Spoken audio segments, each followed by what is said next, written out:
Hey guys, this is Andrew. We're going to start here in just a couple of minutes. We have a ton of people registered, so we're going to give people just a couple of minutes to log in. So I'm going to put it on mute just for a couple of minutes, and then we will get started. Today we're going to talk about COVID-19, how it relates to real estate, and the question is now what? How do we do with it? How do we think about real estate from this point on? And how do we make the best of the given situation? So we'll get started here in 2 minutes.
That's the most famous picture of COVID-19. Is that even what it looks like?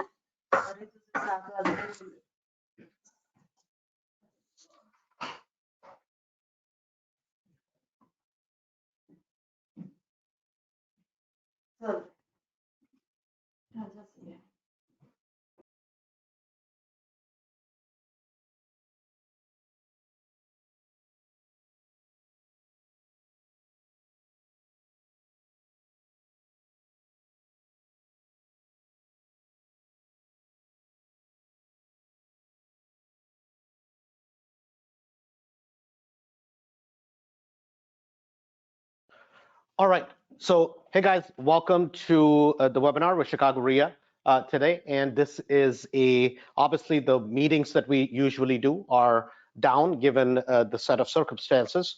And hence we've been doing these updates and these meetings through kind of the forum, through the webinars. And we have a ton of people just registered today. So I'm going to kind of go through a breakdown. First, I'm going to cover the current situation from a real estate standpoint, some of the emotional things that people will go through whenever something like this happens, some of the reasonable responses to it, and then how do we deal with it going into the future. And you will see these updates. We had done one of these about a week or so ago. This is the second one that we're doing, and we're going to continue to do these because what we've always advocated is you have to think through whatever you do in life, be it real estate investing, whatever you do, this is a financial transaction, and you need to think through it so that there is a better outcome. So first of all, obviously, we all know that maybe about 50, 60%, 70% of the world is currently under a lockdown to prevent a problem that they don't want to happen. What I think the biggest injustice today that is happening is social media. It's a great way for people to connect. Unfortunately, the transmission of information, or I should say misinformation, that happens in today's world is very unfortunate. A lot of people and I know people are trying to be lighthearted, people are trying to be April Fool's jokes, all that kind of stuff in an environment that we are in. For every single minute updates about what happened with one particular person or what happened with one particular country, I just think it's irresponsible for people that is going on. But that's just my personal take on it. So let's deal with what's going on with real estate. Now, I had expected that as soon as the shutdown started within some of the states, that we would suddenly see some of the contracts, some of the offers that were coming in on properties to go away. Fortunately, that has not happened. If anything, a bunch of people put their flips on the market, and we're talking about smaller price range flips. We're talking about less than about 350 or so, those types of flips. And fortunately, homeowners who have good stable jobs, they work for the state, they have long-term employment, they've realized this is a great opportunity for them to be able to buy the home. Hopefully they're practicing social distancing, and we have seen that offers are coming in from all around.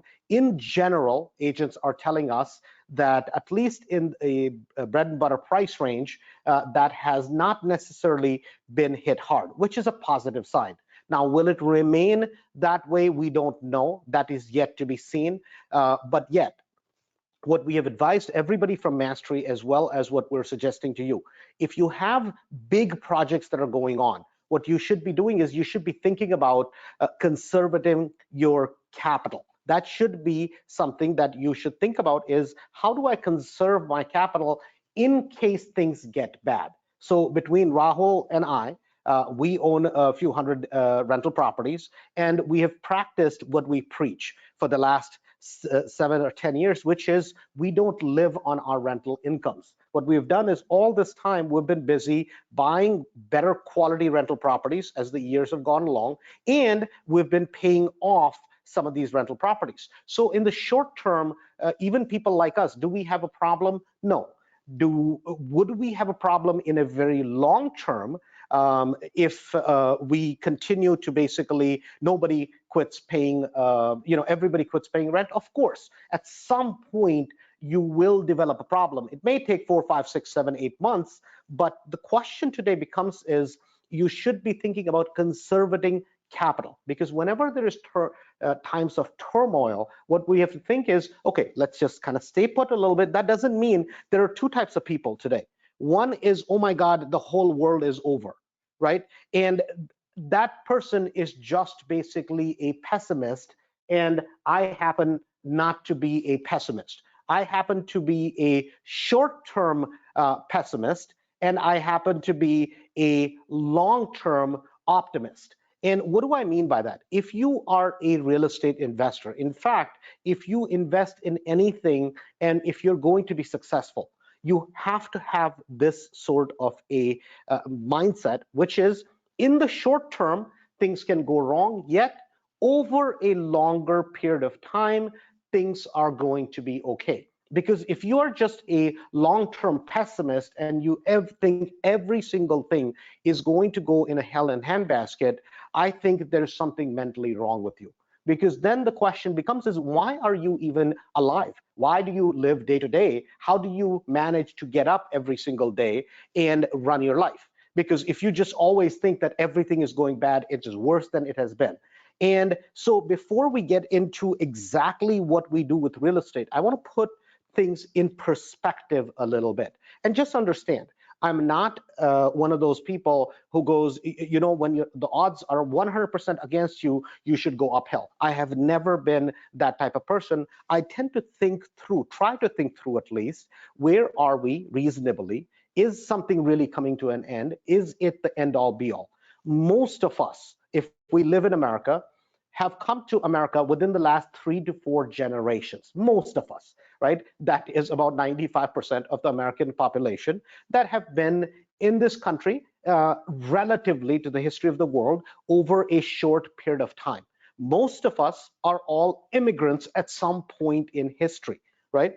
And what you have to think about is most of these countries that we left, most of these countries, you didn't come to America just because. See, people have come to America for one reason and one reason only, because it is still, and it has been for the past 100, 150 years, a country that is full of hope and better things are possible than where you came from.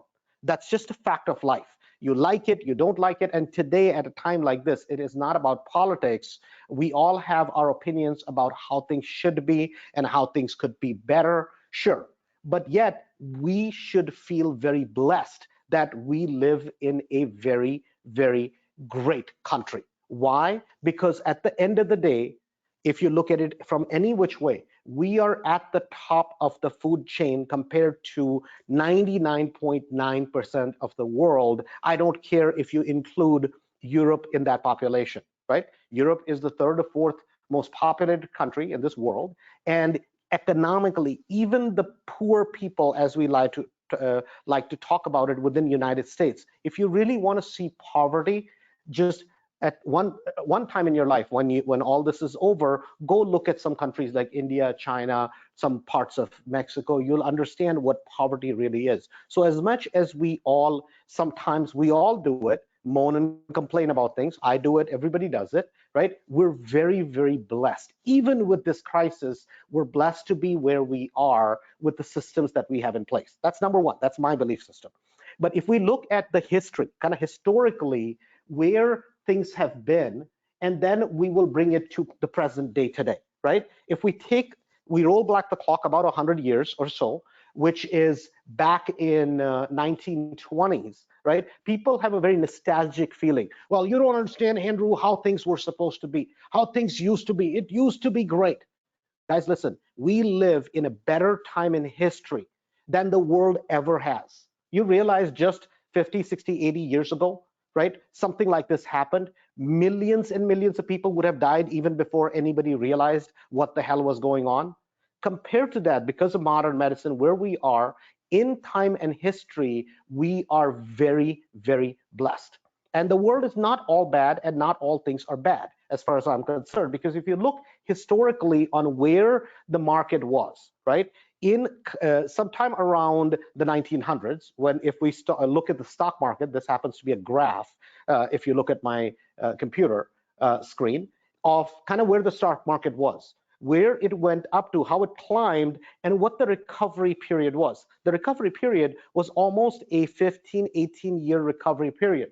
And then we had a rise up to about 1930s, right? There was a huge run up. And then we had the Great Depression, as it is called in America.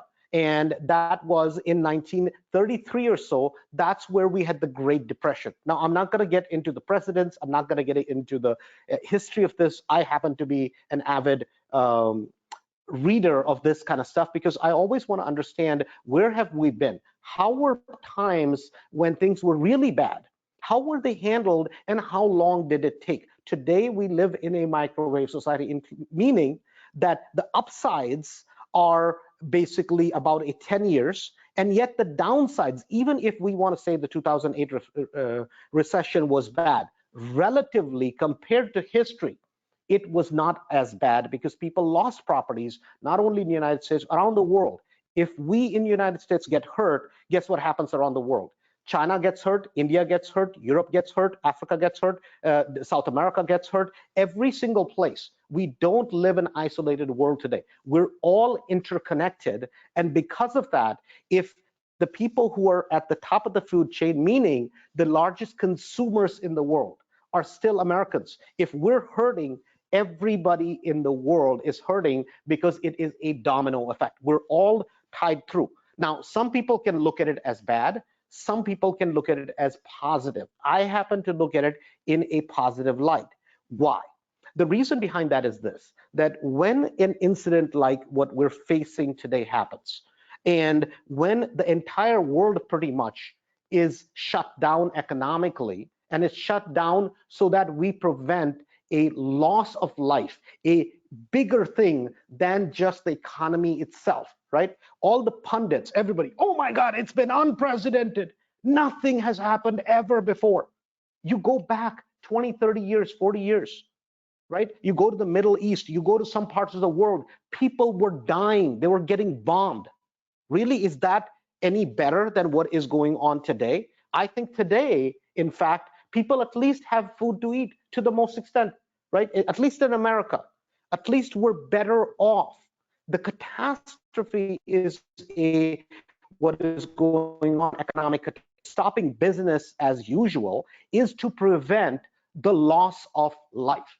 I think it is a positive thing. Now, how does it's not positive in terms of economy. So don't get me wrong in that way. I'm not saying it's, but what I'm saying is a lot worse things have happened. If you look at kind of how long it took from 1933 to recover, for the stock market just to come back to normal, right? That entire period of it collapsing and it going back up to the status quo, that was a 25-year period. Imagine that.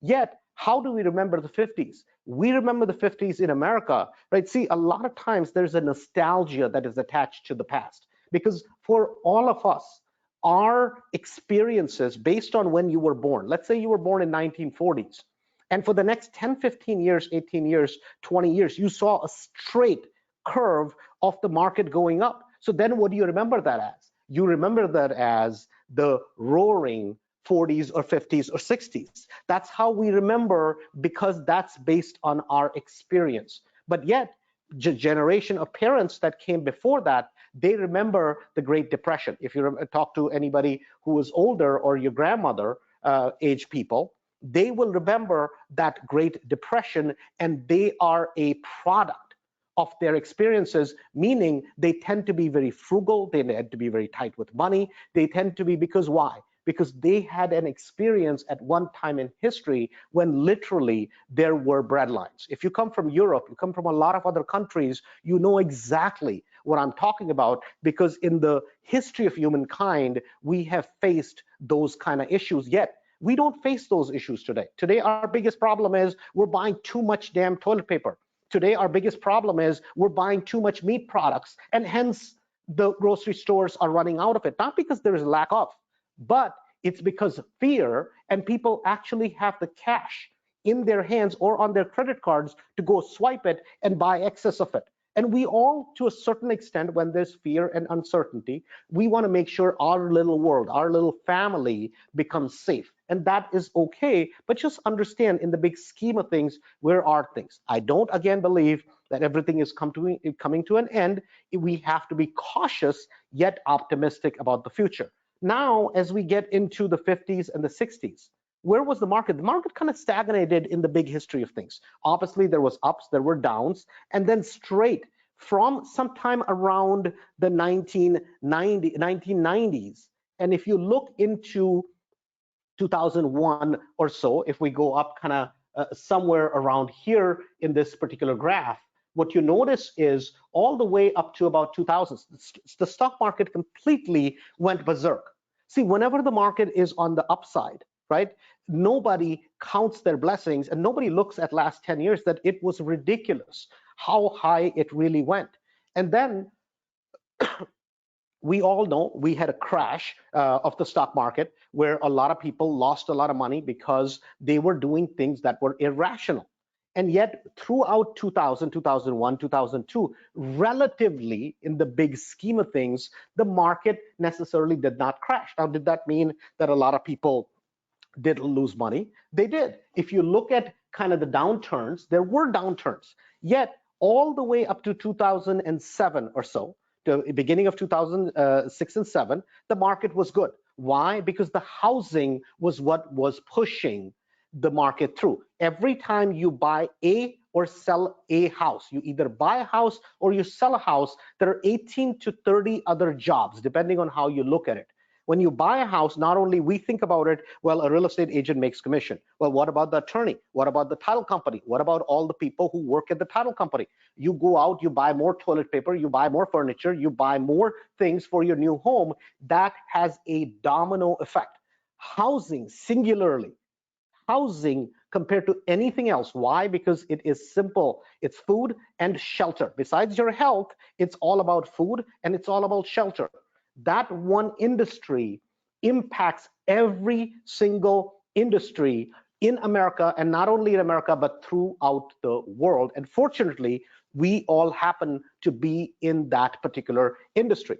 Now, if you look at 2007 and 8, we all know what happened to the stock market in 2007 and 8, and it suddenly had a drop. Now, if you look at it, all the way from, let's say, zero virtually, to get to 10,000, it took a very, very, very long amount of time. And yet from 10,000 to 20,000, if you look at kind of the time period in history, that's only a 10-year time period. And so today, when we had, a few days ago, when we had a drop in the market from 24,000, it suddenly came down, or for 25,000, that it suddenly came down. In the big scheme of things, is it all over? No, I don't believe so. Our basic needs are met, and yet this crisis is a financial crisis because of the economic shutdown. Why do I say that? How does it relate to housing? Yet it took 6 years to recover from the mess that we were in, but it did recover. People who did well, you realize as the market has done well in the last 6, 7, 8 years, that a lot of people became wealthier, much, much, much wealthier than they were before. That as a society, just 2 weeks ago, we were a wealthier society than we were in 2000, than we were in 2005. We were much wealthier. It's called every time the market goes up, somebody is profiting, and in general, a rising market raises all tides. And when the market collapses, a big significant part of the US economy or the world economy, there's loss of dollars, but yet again, it will rise. There is no two nights back to back.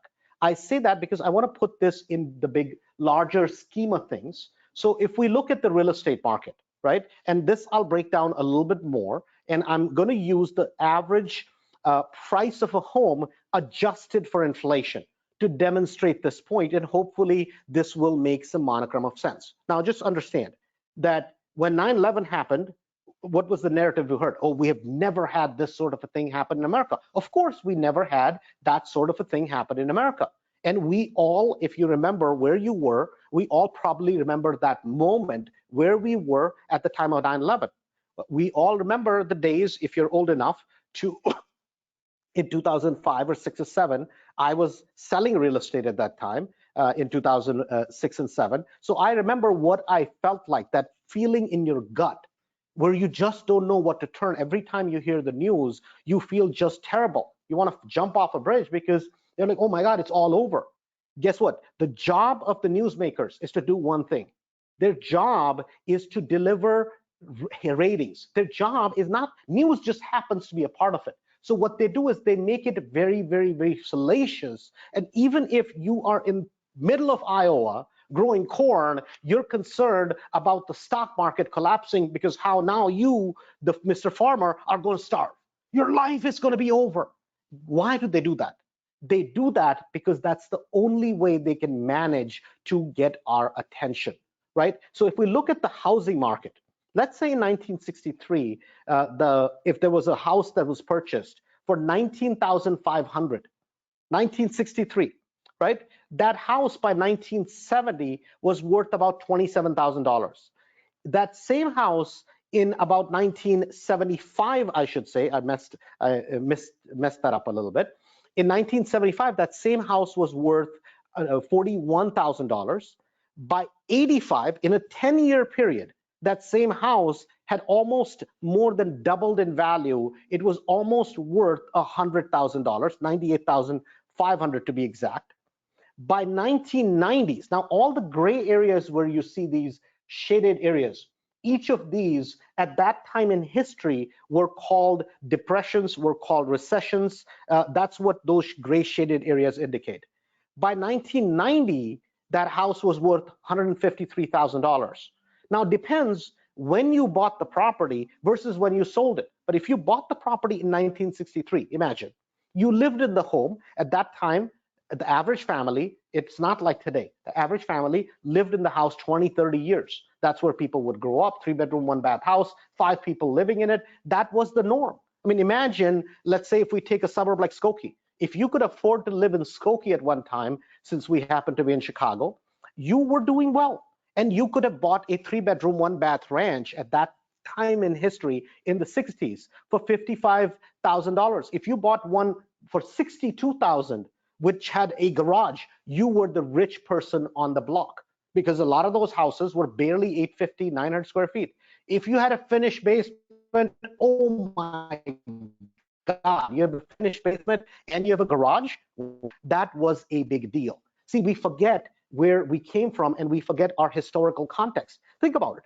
In 2005, that same house that was bought in the 60s or in the 70s even in Skokie, in Chicago, was worth, it had gone all the way from 62, 65, 68,000, $70,000. It had gone all the way up to $300,000 and $400,000. Now you say, but Andrew, that's a long period of time. I agree.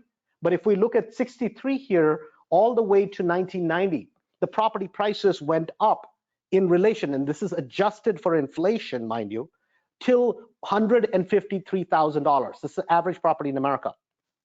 If we go to 2005, that same property would have been worth about $288,000. That same property would have been worth $322,000 in 2007. And that same property would go down in 2011 down to $260,000. These are numbers that are absolutely amazing when you really put it on a graph and start thinking about it and start looking at it. That how much, now the question becomes is, did you know at the point in time where you are in history when you're investing? See, a lot of times people think in real estate, you buy a property cheap, you fix up the property, and then you sell it for a profit. The problem is, if life was that simple, then you would have made money every single time. Yet the problem is, if you bought the property in 2007 and the property prices are escalating down, for the first 6 and 7 years, if you didn't know how to manage real estate, guess what would have happened? You've done all the right things, yet you would have lost almost $50,000, $40,000, $50,000, $60,000 in value in that home. And you would have said, Andrew, I thought I was investing. That was not investing at that time, because it did not make sense in 2007 to buy the property at that current price and hold it through 2000 all the way through 2011. Now, if it's a home that you're living in, what can you do about it? We all need a home to live. Let's say you happen to buy, so happened to be that in Bartlett at 2007, I happened to buy a townhome at that time, and I fixed it up. That was the first property I ever did a fix and flip on. I did a fix, I should say. I didn't do a flip. I was living in the property, so it went all the way from about $350,000 to all the way down to about $220,000, $230,000, and then it started rising back up, right? But because I was living in it, for a part of the time, and then I rented it out, because I was living in it, it really didn't matter. Not that I liked the fact that the prices went down, but I was living in it. I needed a place to live.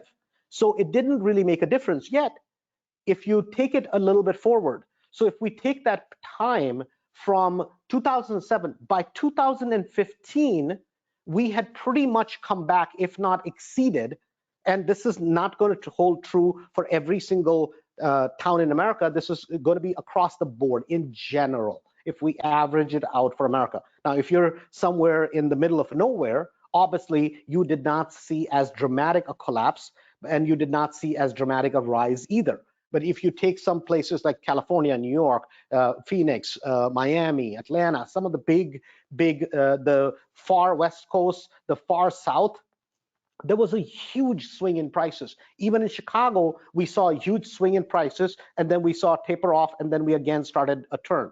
In 2012, for the first time, somewhere around here is where we saw the turn. So if you, depends on when you invest in housing, it will have an impact in terms of what happens to you. Yet my point being is, it's not all over. In 2019, that same property was up to about $382,000, which is kind of where we sit today. So what do we do and how do we deal with it? Number one is that as we face this crisis, right, the economy has been basically brought to a halt around the world, and hence, what impact does it have? So what impact does it have on wholesales? What impact does it have on flips? And in flips, it's going to be small flips, bread and butter flips, which we always encourage people. If you're going to do a flip, do a small flip. Don't go do big flips. This is what we have always consistently said. So what impact does it have on new construction, right? Spec builds and all that kind of stuff. So, and then what impact does it have on rentals? Now, if you look at this time in history, there's a lot of people on the net. There are two types of people, right? There's that one person, oh my God, life is over and there's no tomorrow. Then there's the other person, oh my God, you can't wait. There's so much opportunity. You can make millions. And I think both approaches are very, very foolish today. Because why? Because the economy has been brought to a grinding halt. So if you're that one person that you think, oh my God, there's a bunch of opportunity, I think you're a fool. And I think you're just lying to people. Or if you're that person, oh my God, the end of the world, well, then it doesn't matter anyways, right? So I think there needs to be a little bit more thought through approach, and there needs to be a little bit of financial adjustment that we need to do. So this is just my personal belief. If you're somebody that is doing wholesaling, and you're doing wholesaling in the basic bread and butter price range to the most extent. Now, I know, I'm sure somebody's going to call us or somebody will comment and say, Andrew, but you don't understand. I just did a wholesale yesterday for a property that's 400,000. Good for you. Number one, I would like to see it, but good for you.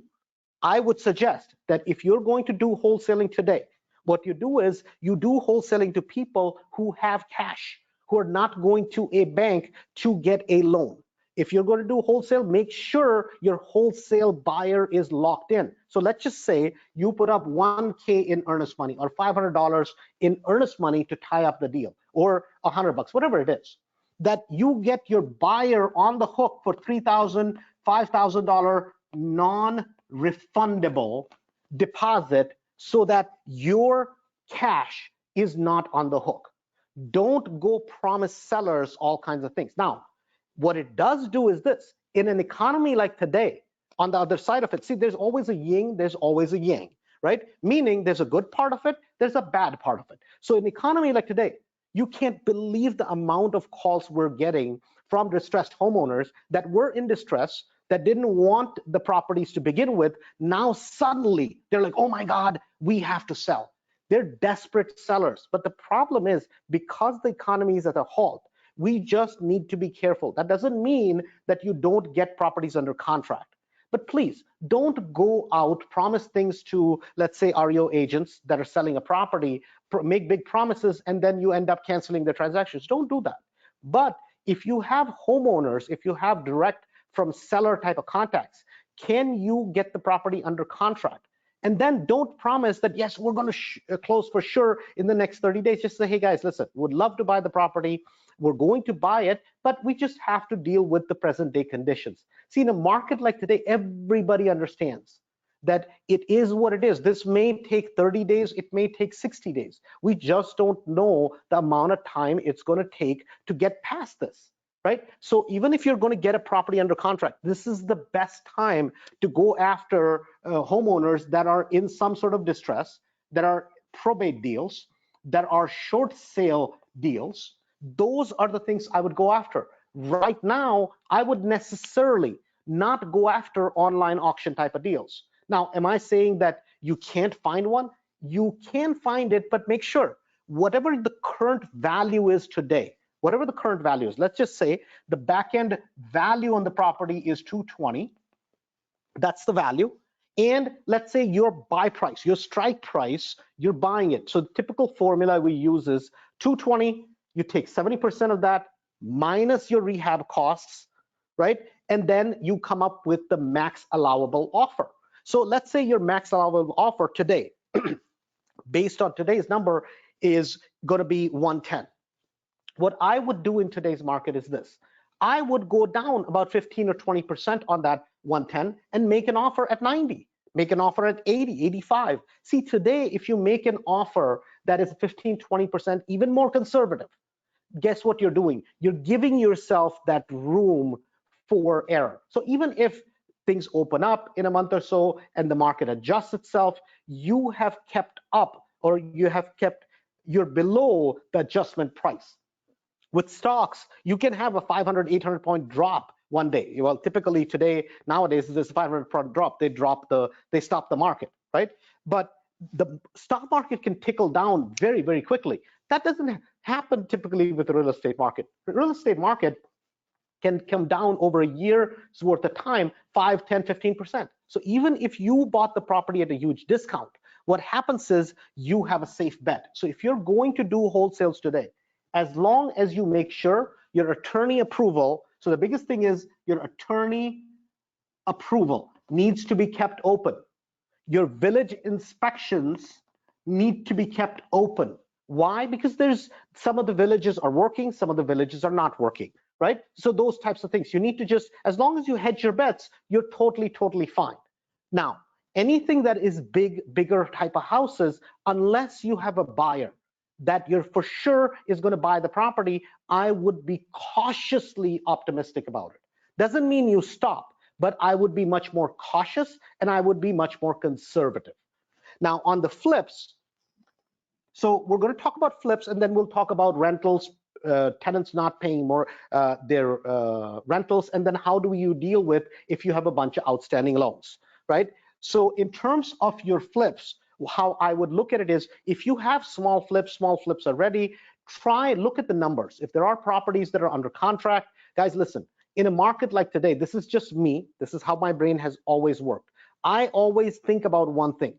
First, you have to survive, and then you have to profit, right? Meaning, the biggest rule of investing is rule number one, and that is don't lose money, right? And the rule number two is don't forget rule number one. And my belief has always been is this: don't be greedy in today's market. If you have a flip, you have a property which is under contract, and they want the shirt off your damn back, give it to them, as long as you're not losing money. To me, that is the biggest issue. Whenever something happens economically, see 2008, 9, 10, 11, 12, 13, every time the market was coming down, yet I was doing flips and making profits because I was always very super conservative. So today, if you have properties, great. Now, if you're in the middle of a new construction, you're in the middle of a big project, you may have an issue. But if you do have an issue, so let's just say you're doing new construction, or let's just say you're doing, I just got a call from somebody yesterday, 2 days ago, over the weekend, and they're like, well, we're doing a 300,000 buy, is what they bought the property for. They did almost 350,000 in work. I'm like, how far are you? They're like, man, I was supposed to put the property on the market right now. I said, listen, here's what you do. Call your lender, right? So call your financing partner and just say, hey, listen, we have a problem that we see coming. So far, we've been able to make payments, but pick up the phone, call them and say, hey, listen, we're going to be delayed. I need a 6-month extension. And the other thing is, I can't have you basically hurting my credit if I cannot make the construction payments, if I cannot make the payments on the loan. I need a deferment, right? And I'm like, they're like, well, but what do we base it on? I'm like, nothing, just blame the corona, right? Everybody understands today that clearly there is an issue. I'm like, do it ahead of time, and then don't tell them that this is it and this is going to work. Just tell them that, listen, I'm going to make the best of the situation to try to get rid of the property, but at some point I may need further help. Try to address that problem ahead of time, because guess what? Every lender understands, given the set of circumstances, that they don't want, when you shut down the entire country, when you shut down more than half of the world, everybody understands there's a problem. But the more you ask for help and the quicker you ask for help, right, what happens is you're not considered a defaulter. See, if the bank basically gives you an adjustment and they say, okay, we're going to defer the payments, now you're not in default. The point of a market crash like this, or the point of a pandemic like this, or whenever something goes wrong, is not just for you to survive. The point of this should be for you to grow. What happens 6 months from now, what happens 8 months from now, what happens a year from now is what I'm concerned with. And how do we protect what we have? Not necessarily make a large profit. Protect what we have. That's the most important rule, and not lose money. And then how do we put ourselves in a position at the end of this to grow? So that's the profit. If you have a new construction, you're doing a bigger project, please call your lender right away and say, hey, listen, I can make the payment this month, or I can't make the payment. I need a deferment. And even if you have reserves, look, keep those reserves. Those reserves are much better in your bank account than in your banker's bank account. Why? Because today they're not going to ding you on your credit. They're not going to ding you in terms of that, oh my God, how is it that you failed the loan? No, it's a unforeseen circumstance that nobody can control. If you have small flips that you're getting into, basically, and they're all done, you can, last week my point was don't put them on the market, but from the data that I'm seeing, right, there are a lot of offers that are coming in on the smaller properties. So because there's a lack of inventory and the buyers are out still looking. So if we can get rid of those properties, God bless, get rid of them. And I would not hesitate for price reductions, because believe me, there's going to be opportunity because this whole crisis. So that's said and done for properties. Now, if you were starting a new construction and you're in the middle of it, you got an issue. But what I would try to do is I would not open up 10 projects at once. I would not have a bunch of projects open.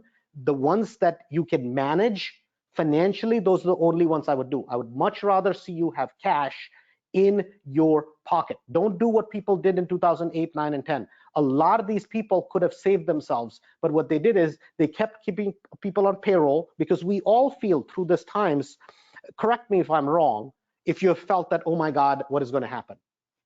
Oh my God, I need to help. Oh my God, I'm so blessed compared to other people. Oh my God, I don't know what's going to happen, right? Those emotional roller coaster, everybody goes through at different levels wherever they are. So don't make decisions, don't do things just based on how you feel in that minute in time. Because what we need to make a decision, and we need to make wise decisions as to what happens in the next 6 months and 8 months. That's what we're basing it on. So now let's talk about rentals. There's this conversation that came out about rentals that, well, reach out to the tenants and we should be helping each other. We should be holding everybody's hand. Kumbaya, great, good, right? Nothing wrong with it. But here's the deal. If you are a landlord, if you're somebody that owns rental properties, see, you have a higher responsibility, meaning you have to look at the financial decisions that you have made and make sure that first you have to protect your own home, your own backyard, before you try to start helping everybody else. My personal belief is I would not reach out to the tenants right now, and I would not send them letters that if you can't pay, we will do this and we will do that. I wouldn't do that. I would follow the protocol and the process that is laid out, which is after 5 days, there is a typically, if people are late by 5 days, we serve a the notice. I'm forgetting that exact word for it, but it's basically that you haven't paid rent, and if you don't pay rent, we're going to pursue further action, so on and so forth, right? So I would follow the same protocol, but today I would not go and basically start trying to find a way to throw people out, right? Because number one, the courts are closed. Number two, they're not doing any evictions. They're not doing any rentals. Today, our job is to try to work with people.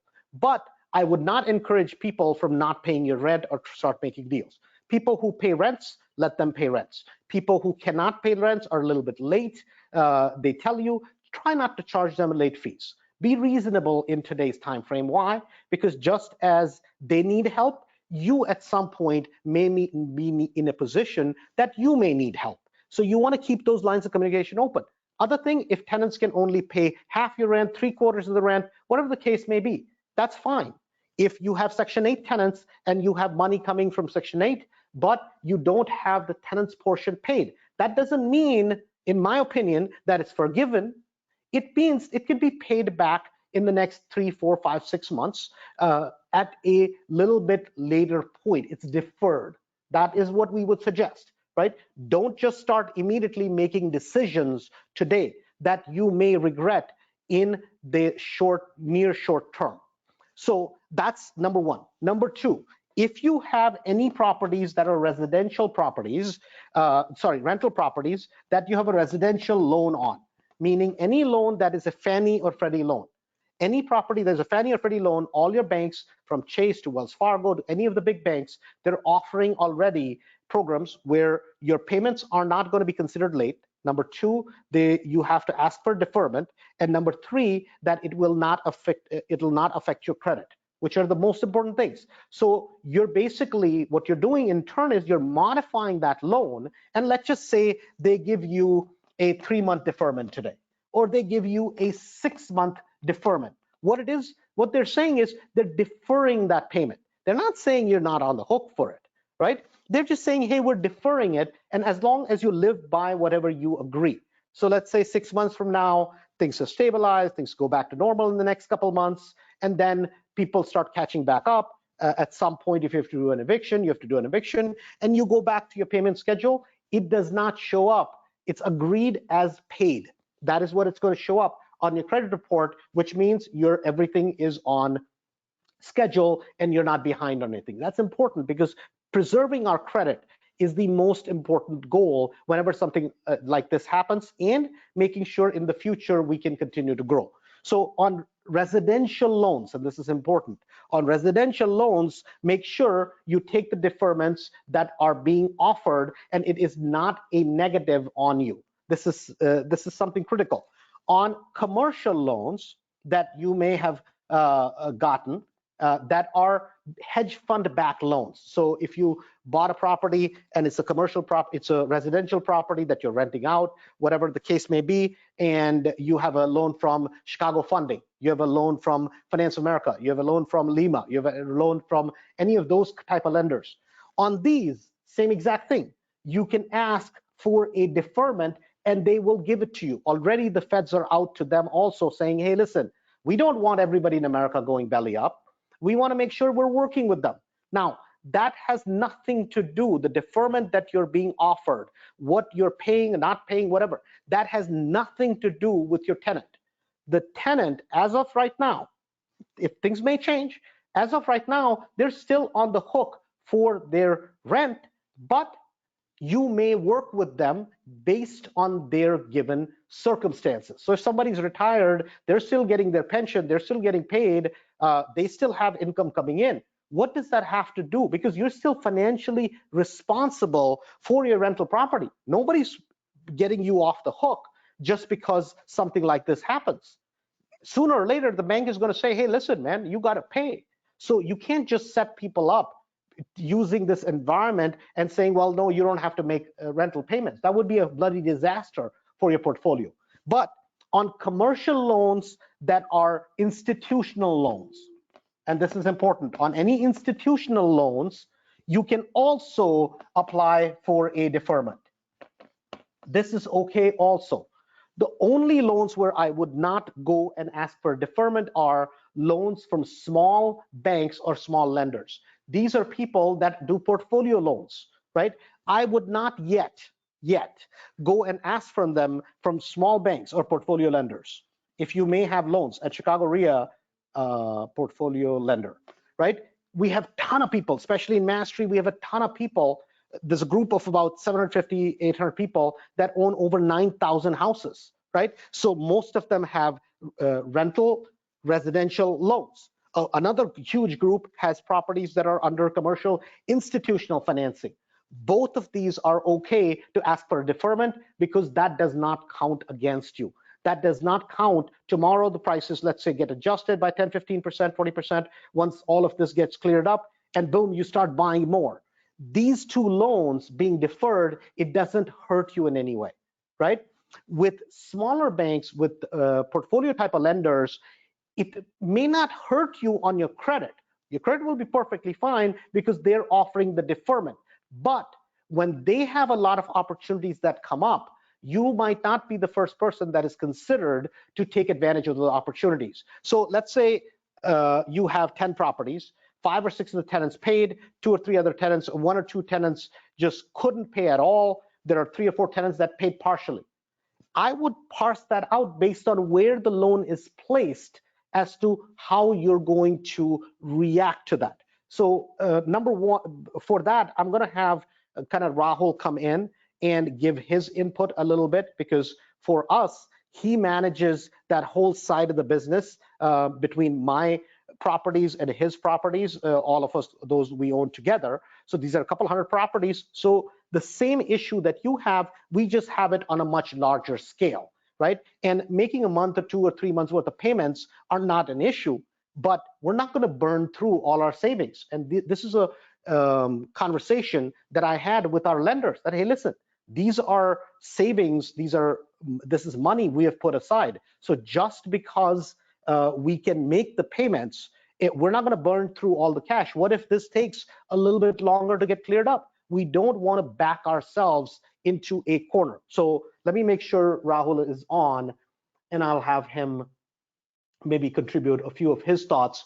And then after this, we'll talk about the SBA loans that are available for people who have been distressed by this. If you own a restaurant, if you have real estate, what are some of the other resources that are available, and who are some of the people that you can reach out to?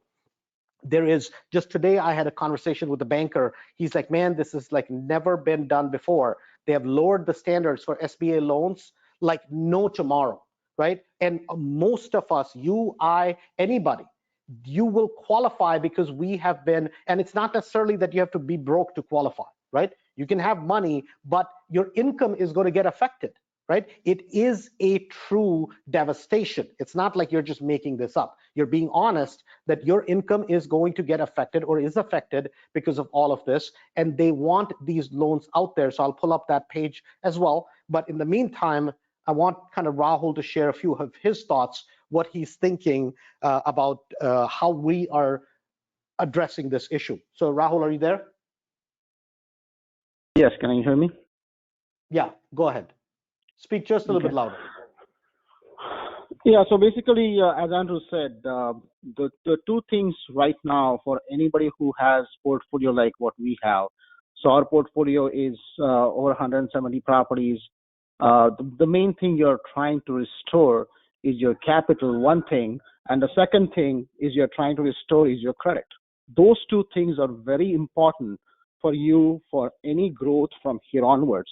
And the deals might come through, but they are not going to come right away. The things are very new right now, so you never know when it's going to come. But you need to have those resources ready for it, so you can actually take advantage of those two things. So for us, we have a bunch of loans with the residential 30-year programs, which are basically like your loan which you get for your own house from Chase Bank, US Bank, those kind of loans. Then we have 30 to 40% of our portfolio is from 30-year commercial program, which is basically some sort of a hedge fund. So Chicago Funding has a lot of those lenders, and we have those loans from the hedge funds. And then the third category, like he was mentioning, we have a bunch of loans from the small community banks, which are basically the 5-year arm or 10-year arm loans, which are from the small banks, where you actually have a good relationship with these managers there. You can actually talk to the decision makers, and you want to keep those relationships. So you don't want to burn any relationships in this whole thing. But my perspective is, if government is helping you out, there is a problem out there. You might not be able to get all the rents next month, or maybe this month will be okay. A lot of people are still working. They're working last month, so they will be able to pay rent this first month. But if this continues, which we know that all the businesses are closed till end of the month now, so their next month is going to be more critical. So the way I see it is, I might collect maybe 70, 80, 90% of rents this month, but the month, which is the May, I might not collect 50% or even less than that.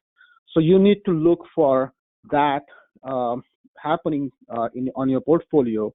So any of these programs available, I'll try to use it, but just make sure that you're using it responsibly. So if you're taking the deferment program on the 30-year, which I'm going to take on all our residential properties, they are saying right now, when I was talking with them yesterday and trying to set up all this thing, they say that, okay, you don't have to pay for next 90 days. So the next 3 months, you don't have to pay any of the mortgages, what you're paying. But after 90 days, when that 90 days come, you have to pay all the 3 months together. But I still will take that option, because I can restore my capital in my account, and at the end of the 90 days, I will pay it off based on what I collected. And obviously, you might get more help if this problem becomes more critical. Then you can actually work with them. Those programs are funded by Fannie Freddie, so there's a federal programs, so they'll get more help as compared to your second loan. So second 30-year loans, the same thing. We are going to do the same approach. It's just to restore your capital and keep it intact. And then you have an option of paying it off based on what rents you're collecting and what properties are still rented. You can, based on that, you can pay it off. And the third, which is the 5-year small banks, we are going to work with those guys because we can directly talk to the decision makers, and then we just have to make sure that we are playing in their as per their rules and within their rules, so there is no conflict for your future growth. And that's the approach we have to take. Same thing on the tenant side. I don't want to open that can of worm by sending them a letter that you might not pay your rent because of the coronavirus and all that. A lot of people are working. You don't know, especially the portfolio like our portfolio, we don't know what our 170, 80 people are doing right now. We don't know how many people are working, how many people are not working. If I get a letter like that, my first impression will be, oh, maybe I should not pay now. So it's their responsibility. So our approach to them is, whatever is bank is telling us that your mortgages are still due. So we are telling them the same story. We are taking the same approach as the banks are telling us to our tenants, that we are responsible for our mortgages. That's why we have to collect the rent. And then case by case basis, you can work with them. Obviously, you want to give them little bit help if they're really having issues with the coronavirus. So we are taking that approach, and bunch of people in Mastery, we are telling the same guidelines to them. But obviously, this is going to be a huge impact on everything. I don't think at this stage anybody can understand what is going to impact on the back end market. When I say back end, the real estate market. So if you're in a flip, it's going to be, you don't know how much appraisals are going to get affected in next few months. But that's we'll see as we get into the next month, and we'll keep doing this session and updating you based on the information we are getting from the financial institutions. Any other thing I missed, Andrew?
Can you hear me?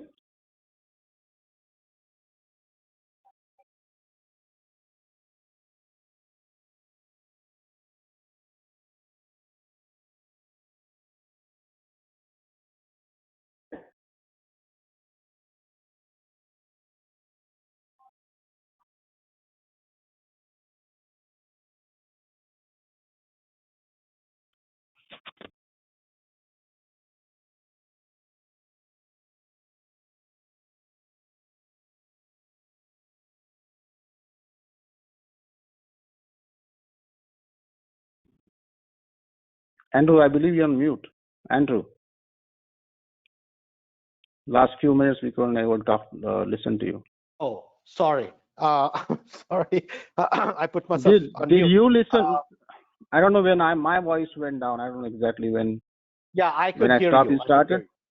Okay, Yeah. okay, go on. So sorry, guys. I'm just going to repeat what Rahul said was that so I put 18 properties here, 80 property loans here, about 80 loans here. So in that particular case, and then we have, I think for flips, we have 3 properties open right now, right, Rahul?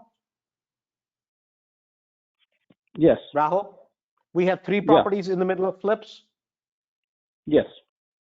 Okay, so we have 3 properties in the middle of flips. We have another inventory of about 10, 15 properties that are kind of in limbo, where they're all going to go be residential rental portfolios. So The 19 properties. Oh, 19 properties? Yes. Okay, so 19 properties that are, but those are going to go to the residential portfolio anyways. Three of them, two of them are, I'm sorry, one of them is under contract. We're doing whatever possible to get that one closed. Two of them, we have open properties that we don't have contracts on, right? So just understand that for all of different people, because we tend to do very few flips. Some of them are going to go towards wholesales, so that we may move it out, or we may just give it at cost, right? So even for us, it's not that we're in any sort of a financial issue, but you always have to think about, what if everything goes in hell in handbasket? That's how you have to think about it. Be prepared for the worst and then expect the best, right? Always be prepared for the worst and expect the best. So we have a lot of properties that we don't have debt on, but we have to manage that and make sure, how do we put ourselves in the best position. So this is a set of properties here. And then we have the rental portfolio that is divided into 18 properties with residential loans, 80 properties with commercial 30-year fixed loans, and then 80 properties approximately with commercial 5-year balloon type of loans, right? And so these two are the ones Rahul said that we're deferring, and we're deferring because it has no negative impact whatsoever, period, of any kind, including credit, including anything. The positive impact it has is you can have more reserves that you can pile up in your account. But just make sure that you don't take this and then go burn that money somewhere else, ideally. Ideally, you use that, you put it aside, you build up your reserves, and then whenever needed, that's when you start going back to normal. Now, on this side, where these are 5-year balloon deals with small banks, why do we not use the same strategy right off the bat? The reason we're not using the strategy, because we know at the end of the day, we have to make these loan payments. Maybe a temporary thing at some point, it's going to, basically, they're going to collect their money. You're not going to just basically be off the hook. So we know we want to do that, but with these small banks, maybe we have 10, 15 loans with one bank, 10, 15 with another bank, 10, 15 with another bank. But these people become critical. These people become really, really critical 6 months from now, 8 months from now. Why? Because this is called the secondary market, right? This market is going to disappear temporarily. This is already, they have all the loans on here on hold. All the hedge funds are like, whoa, whoa, whoa, whoa, whoa, we're waiting. But guess who's still lending? These people are still lending.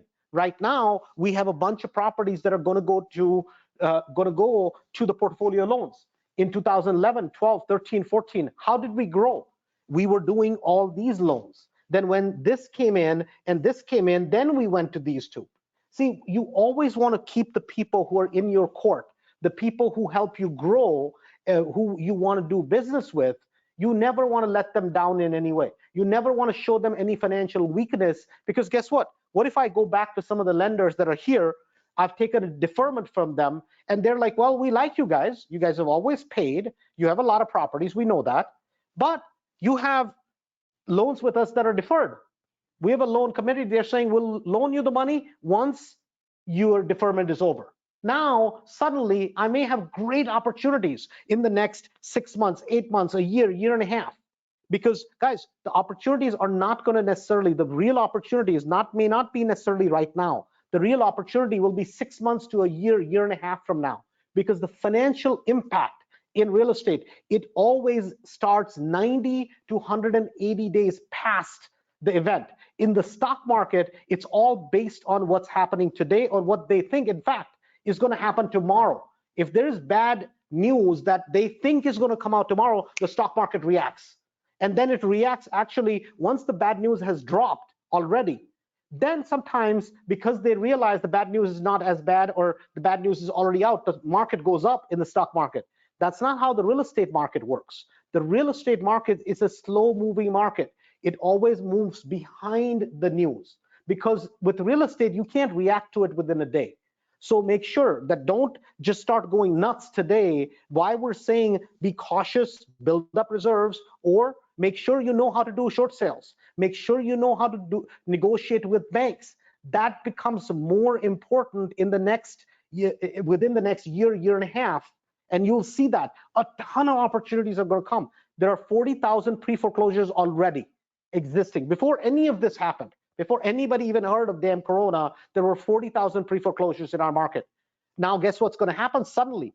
They may get a lifeline for the next 6 months, 8 months, a year. But guess what is going to happen? All we're doing is kicking that damn can down the road. That's all we're going to do. Believe me, we're going to print more money than the world has ever seen. The United States is going to do that, and every country in the world will do that, period.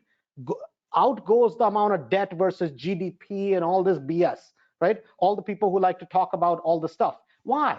Because when you shut down the world, we're all fat and happy as a society. We live in a microwave society, and we want to fix it today.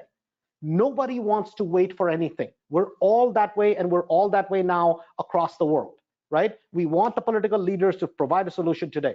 The one and only thing they're going to do is print money like it's going out of style, meaning what 100,000 buys today, and I can give this to you 100% guaranteed. There's only one thing that I can tell you, that when a financial mess happens, some people become very, very, very wealthy because of it.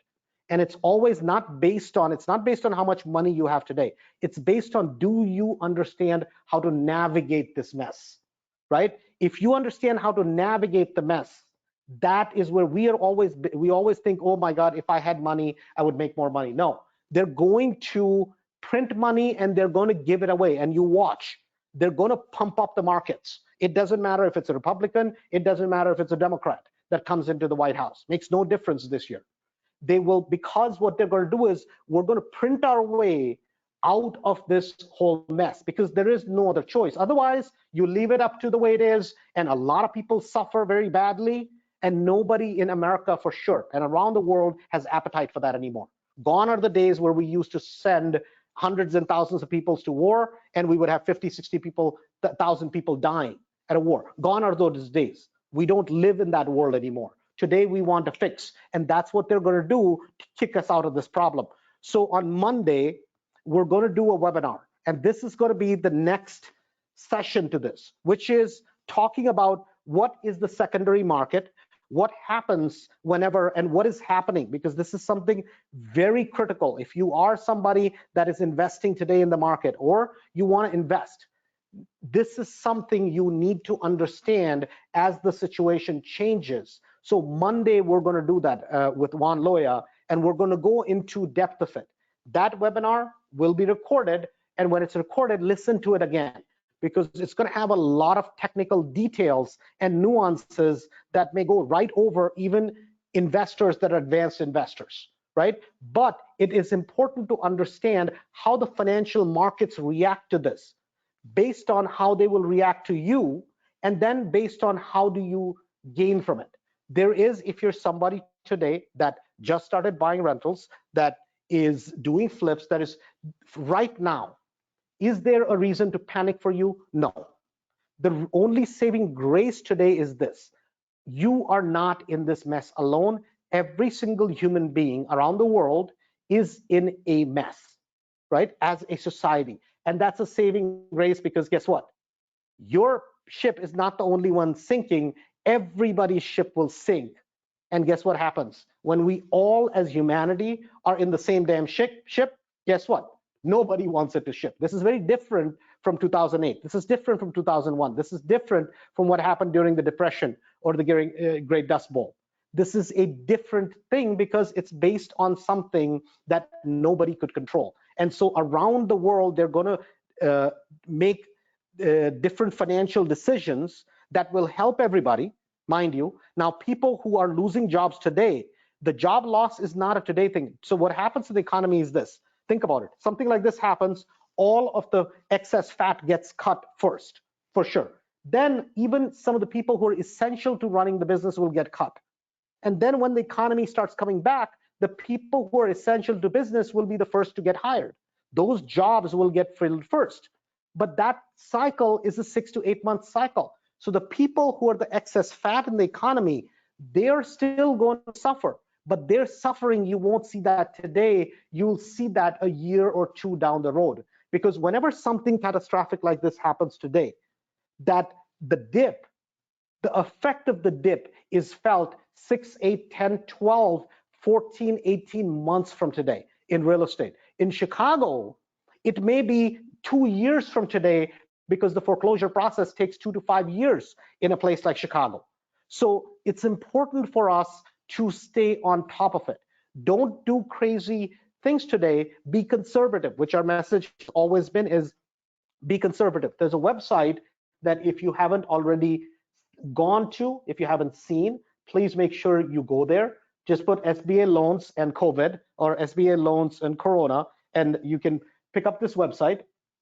And it's small business help loans for people who have maybe restaurants, who own rental properties, who are economically affected, right? There are 2 or 3 different category of loans. There's a loan for people who have a, let's say you have a bunch of employees, there's loans for those, there's help for those, which is called the Check Protection Program. There's another economic injury and disaster loans that is there. That's a second kind of a loan that is available. And then the third type of a loan is a SBA debt relief. And a bridge type of a loan also is available. I know specifically Gary from Gary Davidson from Castle Law and Gina Diaz from Diaz Case Law. Both of them are working with people. If you don't know how to take advantage of some of these are complete grants, right? It's a $10,000 grant, grant meaning that you don't have to pay it back. The details are fairly simple. They're not that difficult for you to fill out, but per company, you can fill that out. If you need help, reach out to Gary Davidson. He's a friend of Chicago RIA, or reach out to Gina Diaz from Gina Diaz Case Law. Both of those law firms will be able to help you at a very, very reasonable cost. And if you are somebody who wants to do a full-blown SBA loan, then there are details here as well on a lot of your properties. So hopefully some of the thoughts that we shared today have been of help. Hopefully this is something you find of value from our end. As the situation changes, we will continue to address it. Having said that, Rahul, anything else? Lori, no, anything I just else? want to add, the thing is like, you don't have to scare of the situation. Always you have to see that whenever there is issues like this in the market, there will be more or new opportunities coming out. You just have to be a little bit cautious about the steps you're taking, and be disciplined about the money, and then keep as much capital as much possible so that you can take control of those opportunities coming your way. But this is not something you should just stop doing real estate. Actually, real estate is going to be one of the best ways to still invest after all this thing, because at this stage the stock market is going up and down, and the real people who don't know how to work with they're going to lose money. I know a lot of people are trying to look and trying to invest there, but if you don't understand, same thing. If you don't understand real estate, you'll make mistakes. It's the same thing. If you don't understand the stock market, you'll make mistakes there. So I would be very cautious at this stage. There's no panic, but it's too new for the market. So I would give like another few weeks just to understand where the whole thing is going. There are a lot of disaster programs or relief programs from SBA, and there'll be another one coming from the Chicago, and there'll be some local programs coming out too. So you can keep your eyes and ears open and take benefits of those. But we'll keep updating you on whatever we get from other people. So the other thing really quick is that Ms. Christine Kozil, our friend, asked about the advantages or disadvantage of deferment versus forbearance. We're not saying, you're not asking for a forbearance here, right? You're asking for a deferment, which is being offered to everybody. Forbearance is when you haven't been paying under normal circumstances. If you're behind, that's when a forbearance is done. In this case, you're not asking for a forbearance. You're just basically saying, hey, what are the programs available that relate to this COVID thing? What is the help available? And you want to take advantage of those. That's what you're asking. So you're not going, and there's no, with any of the residential lenders, if you have a residential Fannie Freddie loan, and with any of the commercial hedge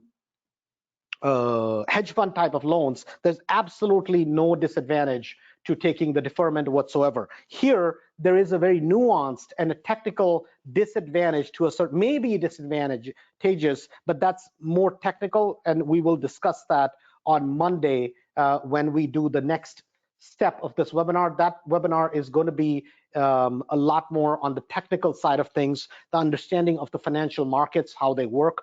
So that should be a fun one for a lot of people. For not newbies, it'll give you behind the scenes things which we never talk about, how all of this really comes together. So we will certainly talk to everybody then. Rahul, again, thank you for your input, and hopefully everybody enjoyed. Have a good day, stay safe, and we'll talk to you soon.